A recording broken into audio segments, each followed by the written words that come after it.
Nintendo has just released their financial reports, and as I knew they would, they sold Switch sales are way up. Tears of the Kingdom has sold 18.5 million units. It's well on its way to outselling Elden Ring. The narrative that was put forward last quarter that the Switch was dying and wouldn't be able to compete going forward, completely and utterly debunked by looking at some of these numbers. You know, games like Fire Emblem Three Houses are doing phenomenally well. Fire Emblem Three Houses has sold 4 million units.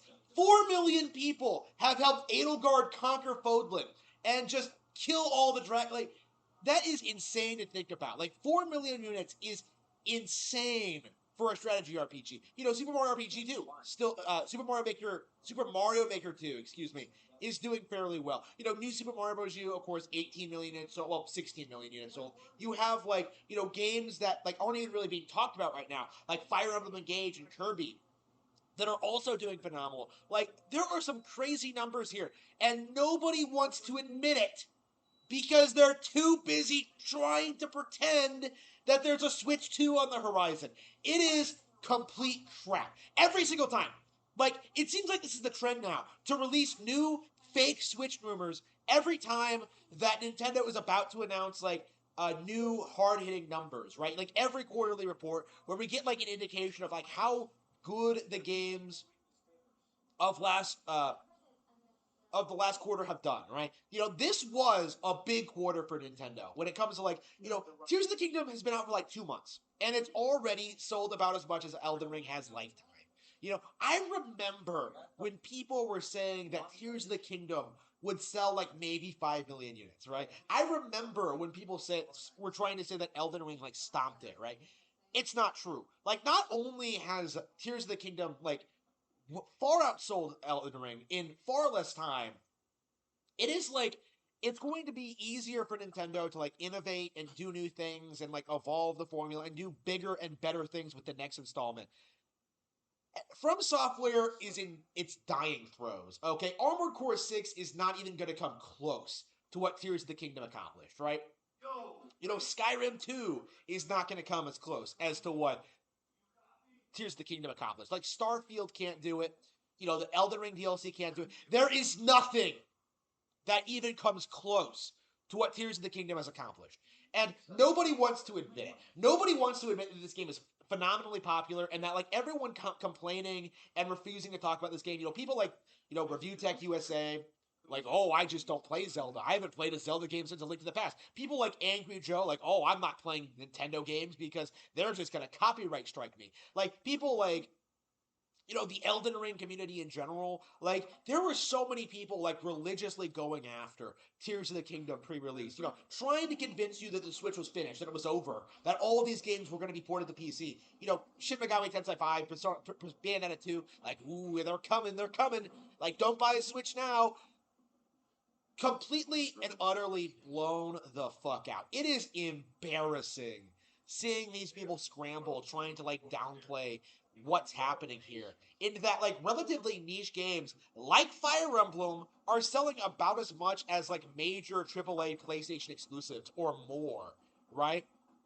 You know, Fire Emblem Three Houses was a budget game, right? It was not meant to be the phenomenon it was, but it has become the best-selling game in the Fire Emblem franchise, and for good reason. It has the best female lead, you know, my waifu, Edelgard. I've mentioned how much I love her twice in this video already, so, you know, it's one of the most, in a lot of ways, it is an extremely compelling, original experience. There's really no experience like Fire Emblem Three Houses. And you can say that, like, oh, there are better strategy games out there. There are things that do this, and this, that the game has problems or whatever. But when you get right down to it, like, the experience is wholly unique and delivers a stellar experience. You can't simply say that, like, oh, XCOM is better or, like, Total War is better. Because Fire Emblem has an audience that appreciates Fire Emblem for what it is, right? Pikmin is the same way. You know, I have a lot of problems with Pikmin 4, right? But when you get down to it, like, I still bought and played the game to the completion anyway because we haven't gotten Pikmin 4 numbers, by the way, I believe. But anyway, I still bought and played Pikmin 4 to completion because the game is so unique, so fun and interesting that I did take the time to go through it, even like if I had problems with it or whatever, right? And I think a lot of fans are like that. Is that like a lot of these Nintendo games, even if they're not like the best thing ever or like not the like ooh the most exciting thing ever, like a lot of them are getting a lot of traction over a long period of time.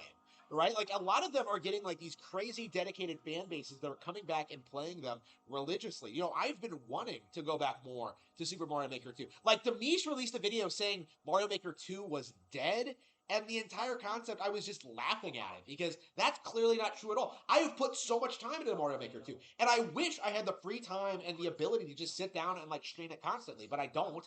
You know, like I'm a novelist. I got to put out like an American Evil. Like I gotta work. I gotta do all these things. Got to work on my personal life. You know, like I love Mario Maker 2, right? But I'm not gonna sit here and like, you know, talk about how much I love these games near constantly, right? And I do think that's kind of where we're at now.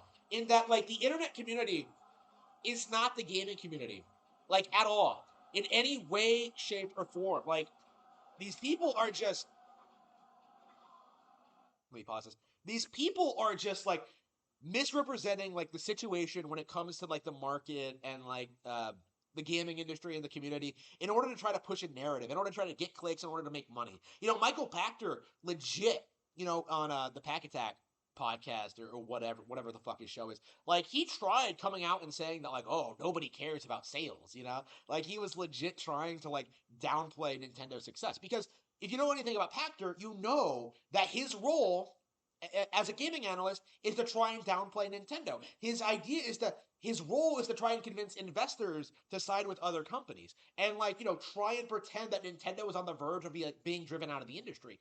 But it's not working, you know? Like from Pachter to like Player Essence, right? You know, the same exact kind of person who's doing the same exact kind of thing for the same exact reasons are getting blown the fuck out by the market. Like the reality is that like people aren't going on message boards or YouTube or like Twitter to talk about games. They're too busy playing them. Like there have been so many great games this year that I haven't talked about all that much on stream. Like I've played them, I've you know made some Smiter update videos. I've talked about you know classics I've been going back to. But like the long and short of it is like people don't just browse the internet talking about video games all day, right? They have other things to do and they have other things going on.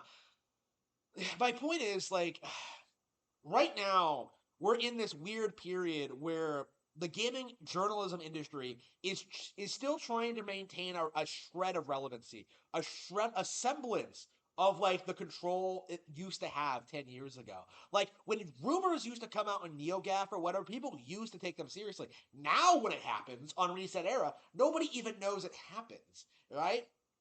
Like people used to take new Nintendo console rumors super seriously, right?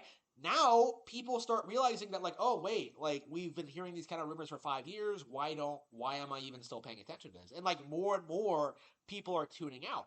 But like these people are like keep ramping them up and keep ignoring like very blatant like interesting numbers from these financial reports. Like specifically just how well Switch hardware and software is still selling. Like I think the Switch has sold like what 5 million units in this quarter alone because of Tears of the Kingdom, which is pretty impressive. Like we're 25 million units away from Switch outselling the PS4 at this rate. Like another 3 years of this with like major releases with games like Super Mario Bros. Wonder and like you know the Mario Kart DLC. Like with the way things are going now, the Switch is definitely going to outsell the PS2. But you're not seeing a single person talk about that. You're not seeing a single person admit it because that would destroy the narrative. That would go against the agenda in trying to pretend that like these other hardware manufacturers, these other development studios have any relevancy at all. Like when you get around to it, people don't tune into Xbox Directs. They don't tune into Starfield. They don't tune into like they tune into the Nintendo Directs. They want to see what Nintendo is putting out. They want to see what each of their development studios is coming up with because Nintendo has proven over the past 25 years that they are the only company worth following in gaming. And, you know, it's kind of like an underground thing at the moment. Like, it's something that people just don't talk about. But when you get right down to it, it is true. Like, when you look at the success of the Switch and how popular it has remained, even now, after these new consoles have been introduced, like, Nintendo would be insane to replace the Switch now. And analysts, YouTubers, and shills do not want to admit it.